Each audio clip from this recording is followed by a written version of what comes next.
সকালে উঠেই দেখি আমার এই পার্সেলটা আসছে। এই পার্সেলটা মূলত আমার বেবির জন্যে। আমরা অনেকেই দেখি বাচ্চাদের ছোট বাচ্চাদের দাঁত সামনে দিয়ে নষ্ট হয়ে যায়, ক্ষয় হয়ে যায়, দাঁতের উপর কালো দাগ পড়ে। তো এজন্যে আমি হচ্ছে গিয়ে আমার বাচ্চার জন্যে নিয়েছি eBay থেকে। এটা খুবই কার্যকর। এর আগেও আমি একটা ইউজ করেছি। এটা দিয়ে খুব ভালো ক্লিন হয়। আমরা হয়তোবা ভাবি যে ছোট বাচ্চা দাঁত আর কি ক্লিন করব, আসলে তা না।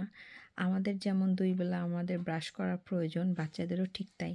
আর এখানের মিডওয়াইফও আমাকে ব্রাশ এবং পেস্ট দিয়ে গিয়েছিল বাসায়। কিন্তু আমার আসলে বেবির তো দাঁত উঠেছে ৮ মাসের সময়। তো এখন আমি চিন্তা করলাম যে আমি বেবির জন্যে এটা তাহলে ইউজ করি। ব্রাশটা ইউজ করি সকাল এবং রাতে। এতে করে কি আমাদের বেবিদের দাঁতগুলো খুব ভালো থাকে। দাঁত ক্ষয় হয় না বা দাঁতে কোনো ধরনের কোনো কালো দাগ পড়ে না।